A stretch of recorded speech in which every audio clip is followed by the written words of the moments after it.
ఒకప్పుడు Madhapur hitech city 2000 టైంలో చాలా మంది ఇన్వెస్ట్ చేయడానికి ముందుకు రాలేదు. ఏముంది ఇక్కడ రాళ్ళు రప్పలు, అంత అడవిలా ఉంది, ఇక్కడే కొంటాడని చెప్పి చాలా మంది వెనకడుగు వేశారు. ఆ తర్వాత ఔటర్ రింగ్ రోడ్ అన్నా కానీ చులకనగా చూశారు. సరిగ్గా ఎవరైతే ఆ రోజు అవగాహన లేక చులకనగా చూశారో ఈ రోజు వాళ్ళంతా బాధపడుతున్నారు. ముందు చూపుతో కొన్న వాళ్ళందరూ ఈ రోజు మంచి లాభాలతో, ఒకటి కాదు 10 లాభాలతోటి ముందుకెళ్తున్నారు. ఈరోజు నాకంటూ ఒక ప్లేస్ ఉందని చెప్పుకోగలుగుతున్నారు. అలాంటి పరిస్థితి రాబోయే 10 yearsలో అమరావతిలో రాబోతుందా? ఇప్పుడు ఎవరైతే అమరావతిలో ఎందుకు ఇప్పుడు ఏం డెవలప్ అయ్యిద్దిలే, చూద్దాంలే, అయినప్పుడు ఇన్వెస్ట్ చేద్దాంలే అని చెప్పి చాలామంది వెయిట్ చేసే ధోరణిలో ఉన్నారు. ఇప్పటికైనా కొనలేకపోతే భవిష్యత్తులో ఇంకా అమరావతిలో ఇన్వెస్ట్ చేయాలంటే చాలా కష్టం అంటే మీరేమంటారు? సో మీరు చెప్పినట్టు ఎంతమంది హైదరాబాద్లో కొన్ని ప్లేసెస్కి రావాలంటే ఒక టైంతో అది వచ్చేవాళ్ళు కాదు. ఏంటంటే అమ్మో ఇదేంటి భయంకరంగా ఉంది, ఈ ప్లేసెస్లోకి రావాలంటే అనుకునేవాళ్ళు. ఎగ్జాంపుల్ మన కుకట్పల్లి జేఎన్టీ వైపు వెళ్ళాలన్నా కూడా అలానే ఫీల్ అయ్యేవాళ్ళు. మీరు చెప్పినట్టు ఏంటంటే ఇటువైపు మాదాపూర్ గచ్చిపల్లి వైపు రావాలన్నా కూడా ఏమీ లేదు అనుకునేవాళ్ళు. బట్ ఏంటంటే అది గ్రో అవుతా వచ్చింది. బట్ అప్పుడు ఏంటంటే రియల్ ఎస్టేట్ ఎరా అనేది కంప్లీట్ గోల్డెన్ ఫేజ్లో ఉంది. ఓకే, ఇప్పుడు ఏంటి కొంచెం డైనమిక్స్ మారినాయి రియల్ ఎస్టేట్ పరంగా. నేను చెప్పినట్టు రియల్ ఎస్టేట్ పరంగా అందరూ ఇది ఒక వాల్యుబుల్ ఇన్స్ట్రుమెంట్ అనేది ప్రతి ఒక్కళ్ళు క్లియర్ కట్గా వాళ్ళకి అందరికీ చాలా అవేర్నెస్ వచ్చింది. సో 3 years 5 years తర్వాత రేట్స్ ప్రతి ఒక్కళ్ళు ఇప్పుడే చెప్పేస్తున్నారు. సో అప్పుడున్న గోల్డెన్ ఎరాకి ఇప్పుడు ఉన్న దానికి ఈ రియల్ ఎస్టేట్ ఇన్వెస్ట్మెంట్స్ పరంగా కొంచెం వేరియేషన్ ఉంది. బట్ పీపుల్ మెంటాలిటీ ఎలా ఉందంటే రాజధాని హైదరాబాద్ని ఎప్పుడైతే క్లోజ్గా అబ్జర్వ్ చేశారో అమరావతి కూడా అలా డెవలప్ అయ్యే అవకాశం ఉంది. లైక్ లెట్సే ఒక 10 years తీసుకోనండి, ఒక 15 years తీసుకోనండి, over a period of time రాజధానిలో మనకంటూ ఏదైనా లేకపోతే రేపు ఈ ఎకనామిక్ యాక్టివిటీస్ ఏదైనా ఫుల్ఫిల్ అయినప్పుడు మనం అక్కడ ఏదైనా ఎకనామిక్ యాక్టివిటీ పరంగా అడ్వాంటేజ్ తీసుకోవాలి అంటే మనకి అక్కడ ఒక ప్రాపర్టీ ఉండాలి అనేది బాగా చాలామందికి మైండ్లో వాళ్ళ క్లియర్ కట్గా అవేర్నెస్ ఉంది. అయితే వాళ్ళ ఆలోచన ఏంటి అంటే ఏ ప్రైస్లో తీసుకోవాలి. సో ఇప్పుడు నేను తీసుకున్న ప్రైస్ మోస్ట్లీ ఎలా క్యాలిక్యులేట్ చేసుకున్నారంటే నేను తీసుకున్న ప్రైజ్ ఇంకా ఏమైనా తగ్గిద్దా, లేకపోతే అది సస్టైన్ అయిద్దా, లేకపోతే గ్రో అయిద్దా, is it worth doing that అనేది బాగా ఆలోచనలో కొంత వెయిట్ అండ్ వాచ్ మోడ్లో కొంతమంది ఉన్నారు. సరే ఇప్పుడు ఏంటంటే టెండర్స్ పిలిచారు కాబట్టి ఇంకా డెవలప్మెంట్ ఎక్కువ జరిగిపోద్ది, మనం ముందే వెళ్ళిపోయి ఇన్వెస్ట్ చేసి ఏదో ఒకటి తీసుకుందాం, తర్వాత అవకాశం ఉండదు అనే కొంతమంది పీపుల్ ఉన్నారు.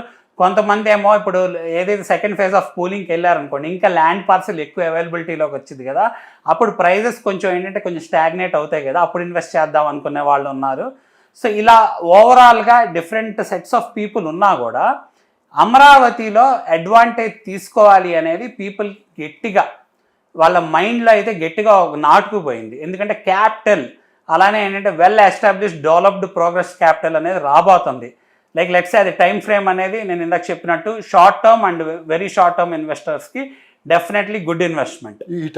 ఈ టైం డెఫినెట్లీ గుడ్ ఇన్వెస్ట్మెంట్. కళ్ళు మూసుకొని ఆలోచించుకోవచ్చు. ఎక్కడైనా మనకున్న బడ్జెట్లో దొరికిన ప్లేస్లో long term and very long term ఇన్వెస్టర్స్కి ఇంకా చాలా మంచి హ్యాపీ అనమాట. వాళ్ళు కళ్ళు మూసుకోవచ్చు. ఓన్లీ ఆలోచించేది ఇప్పుడు నేను చెప్పిన కేటగిరీ పీపుల్లో ఆలోచించే వెయిట్ అండ్ వాచ్ వాళ్ళందరూ మిడ్ టర్మ్ ఇన్వెస్టర్స్ అయి ఉండొచ్చు. అయితే మనకి ఎక్కడైనా ఇన్వెస్ట్ చేయొచ్చు అనుకున్నప్పుడు మనకి ఏంటి అడ్వాంటేజ్ అంటే కీ అడ్వాంటేజ్ మనం చూసుకోవాలి. లీగాలిటీస్ అనేది కూడా చాలా ఇంపార్టెంట్ కదా. ఇప్పుడు ఎన్ఆర్ఎస్ చూసుకున్నా ఎవరు చూసుకున్నా మనం చాలా ఈ మధ్య చాలా ప్రాజెక్ట్స్ హైదరాబాద్లో కూడా చాలా ప్రైవేట్ ప్రాజెక్ట్స్ ఎన్నో స్కామ్స్, ఎన్నో రియాలిటీ స్కామ్స్ బయటకు వచ్చినాయి. 100,000 కోట్ల స్కామ్స్. మంచి పెద్ద పెద్ద రెప్యూటెడ్ బిల్డర్స్ కూడా దివాలా తీసినవి వచ్చినాయి అనమాట, రిజిస్ట్రేషన్స్ అవ్వక. మరి అమరావతిలో కోర్ క్యాపిటల్ ఏదైతే పూలింగ్ తీసుకున్నారో అక్కడ ఇన్వెస్ట్ చేసే వాళ్ళకి కొంచెం ప్రైస్ ఎక్కువ ఉన్నా, అంటే ఎకనామిక్ యాక్టివిటీస్ ఇంకా ఫుల్ ప్లెడ్జ్గా స్టార్ట్ అవ్వలేదు, బట్ ఏంటంటే ప్రోగ్రెస్ డెవలప్మెంట్ బేస్ చేసుకొని నాకు అమరావతిలో ఉండాలి అనుకున్న వాళ్ళకి ఇన్వెస్ట్ చేసుకోవచ్చు. ఎందుకంటే legalities are taken care. Like ఏంటంటే first stage, second stage and third stage of legalities are taken. ఇప్పుడు ఎక్కడ ఏ ల్యాండ్ ఇన్వెస్ట్ చేయాలన్నా డాక్యుమెంటేషన్ చెక్ చేసుకుంటాం కదా, లింక్ చెక్ చేసుకుంటాం కదా. మళ్ళీ అప్పుడు మరి గవర్నమెంట్ పూలింగ్ తీసుకున్నప్పుడే ఫస్ట్ ఫేజ్, సెకండ్ ఫేజ్లో అదంతా క్లియర్గా ఎవరిది ఈ ల్యాండ్స్, ఎవరి దీని ఒక హిస్టరీ ఏంటి ఇవన్నీ చెక్ చేసి లీగాలిటీస్ చెక్ చేసే కదా అలొకేట్ చేయడం జరిగింది. ప్లస్ ఎలా ప్రొటెక్ట్ అయ్యి ఉందంటే ఆన్లైన్లో మన ప్లాట్ కోఆర్డినేట్స్తో సహా ఎక్కడ వస్తుంది అనేది మనం చూసుకున్నాం, అంత ట్రాన్స్పరెంట్గా ఉంది. ఒక అడ్వకేట్గా మీరు చెప్పండి, అమరావతిని భవిష్యత్తులో కదిలిచ్చే అవకాశం ఏమైనా ఉంది? So technically very good point అండి. సో లీగల్గా అయితే వెరీ వెల్ ప్రొటెక్టెడ్గా ఉంది. సో ఇప్పుడు మనము కొంతమంది ఇంకా అపోహలు ఎగ్జిక్యూటివ్ పవర్స్ ఉంటాయండి, జ్యుడిషియరీ పవర్స్ ఉంటాయి. జ్యుడిషియరీ పరంగా చూసుకుంటే అంటే లీగల్ పాయింట్ ఆఫ్ వ్యూలో చూసుకుంటే ఇట్స్ టేకెన్ కేర్ లీగల్గా. అయితే ఇప్పుడు ఉన్న ఫార్మర్స్ కూడా ఇంకేం ప్రపోజ్ చేయొచ్చు అంటే లీగల్గా ఇంకా ఎక్స్ట్రా బైండింగ్ తీసుకోవాలి అంటే అడ్వాంటేజ్ ఎలా తీసుకోవచ్చు అంటే ఎగ్జిక్యూటివ్ పవర్స్ పరంగా మ్యాండిటరీగా ఇంత ఫండ్స్ ఇయర్లీ తీసుకురావాలి, ఇన్ని ఇన్స్టిట్యూషన్స్ తీసుకురావడానికి ఏం వర్క్ చేస్తున్నారు అవన్నీ కూడా ప్రొజెక్ట్ చేసేటట్టు దాంట్లో పొందుపరిచే అవకాశం ఉండి దాన్ని ముందుకు తీసుకెళ్తే ఇంకా బెటర్గా ఉంటుంది. ఎందుకంటే ఇప్పుడు లీగల్గా ప్రొటెక్ట్ అయ్యి ఉండి దీన్ని ఇప్పటి వరకు ఏం చేయలేకపోయారు. ఇప్పుడు హైకోర్టులో కూడా పాజిటివ్గా వచ్చింది, సుప్రీంకోర్టు వరకు వెళ్ళింది. సో ఈ సిచ్యువేషన్ మనం చూసుకుంటే ప్రొటెక్ట్ అయ్యి అవటం వల్లే కదా అంత బ్యాడ్గా ఉన్నా కూడా మళ్ళీ 20 to 30% ప్రైజెస్ అనేది పెరిగినాయి.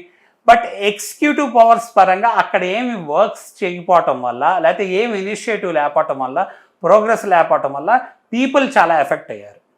సో మరి ఎగ్జిక్యూటివ్ పవర్స్ పరంగా కూడా మ్యాండేటరీగా ఇవన్నీ తీసుకోవాలి, మీరు ఈ మెజర్స్ తీసుకోవాలి, ప్రతి ఇయర్ క్వార్టర్లీ బేస్ మీద రిపోర్ట్ సబ్మిట్ చేయాలి, ఇంత మీరు పని చేశారు లేకపోతే ఇంత మీరు పిచ్ చేశారు, ఈ ఇన్స్టిట్యూషన్స్తో మాట్లాడారు, లేకపోతే ఈ ఫండ్ ఏదైతే వచ్చిందో ఫస్ట్ ప్రయారిటీ అమరావతిలో ఖర్చు పెట్టాలి until certain point of time అనేది టైం బౌండ్గా క్లియర్ కట్గా inclusive of all the capital development కనుక దాంట్లో ఇంకా పొందుపరిస్తే ఇంకా బాగుంటుంది, ఇంకా ఫ్రూట్ఫుల్గా ఉంటుంది. సో బట్ ఏంటంటే లీగల్గా అయితే దాన్ని ముట్టుకోలేనట్టు ప్రొటెక్ట్ అయ్యి మంచిగా ఉందండి. ఎందుకంటే దానికి ఏపీసీఆర్డీ యాక్ట్ ఉంది. సో అమరావతికి ఏదైతే ల్యాండ్స్ ఇచ్చారో ఇట్స్ క్లియర్లీ అండర్స్టూడ్ దట్ ఏంటంటే ఈ ల్యాండ్స్ ఇచ్చింది ఇక్కడ క్యాపిటల్ రాబోతుంది, ఈ పర్పస్కి ఇచ్చారు అని చెప్పి చెప్పడం జరిగింది. ఇప్పుడు ల్యాండ్ ఎక్విజిషన్ కూడా దేనికి ఇచ్చారు, రోడ్స్ పరంగా ఇచ్చారా, లేకపోతే మీరు ఎయిర్పోర్ట్ వస్తుంది ఇచ్చారా, లేకపోతే డ్యామ్ వస్తుందని ఇచ్చారా, ఇలా ఉంటుంది. అలానే ఇక్కడ ఏ పర్పస్కి ఇచ్చారు అనేది క్లియర్ కట్గా ఉంది. మళ్ళీ పూలింగ్లో ఏంటి అసలు కాన్సెప్ట్ ఏంటంటే అక్కడ వచ్చి డెవలప్మెంట్ బట్టే ఇక్కడ ఏదైతే పార్సిల్ 1/3 ఆర్ 1/4 పార్సిల్ ఇచ్చారో అది దాని ప్రకారమే దాని రేట్స్ అనేవి డెవలప్ అవుతాయి. సార్ మీ కాంటాక్ట్ నెంబర్ కానీ వెబ్సైట్ కానీ ప్రేక్షకులు కానీ సో నన్ను కాంటాక్ట్ చేయాలనుకున్నా కానీ ఏదైనా డౌట్స్ ఉన్నా కానీ సో మీరు చాలా యాక్టివ్గా ఉంటున్నారు. అవునండి. సో అమరావతిలో ఇన్వెస్ట్ చేయాలనుకున్న వాళ్ళకి నేను చెప్పేది ఏంటంటే ఫస్ట్ మీరు డిసైడ్ అవ్వండి. సో ఎవరు మిమ్మల్ని మోటివేట్ చేయాల్సిన అవసరం లేదు. ఫస్ట్ మీరు నేను మ్యాండేటరీగా ఇన్వెస్ట్ చేయాలి, రాజధానిలో నాకంటూ ఒక ప్రాపర్టీ ఉండాలి అనుకున్న వాళ్ళు ఫస్ట్ మీ బడ్జెట్ని ఎవాల్యుయేట్ చేసుకున్నాక తర్వాత నాకు వాట్సాప్లో ఒక మెసేజ్ పెట్టండి. మీ పేరు, మీరు ఎక్కడి నుంచి కాల్ చేస్తున్నారు, మీ బడ్జెట్ ఎంత, మీ బడ్జెట్ ఎన్ని రోజుల్లో మీకు వస్తుంది, మీ రిక్వైర్మెంట్ ఏంటో చెప్పితే మీకు ఒక మంచి ప్రాపర్టీ అనేది మా కన్సల్టింగ్ టీం పరంగా బేస్ చేసుకొని ఇప్పించడం జరిగింది. అయితే నా నెంబర్ వచ్చేసి 7416871381 అనమాట. వెబ్సైట్ వచ్చేసి నాది వేరే వెబ్సైట్ ఉంది, సో ఇమిగ్రేషన్కి రిలేటెడ్. సో ఆ వెబ్సైట్ అనేది వేరే యాక్టివిటీస్ చేస్తున్నాము. సో ఈ రియల్ ఎస్టేట్ పరంగా వచ్చేసి ఓన్లీ మీరు నెంబర్ ద్వారానే కాంటాక్ట్ చేస్తే బెటర్గా ఉంటుంది, వాట్సాప్ ద్వారా.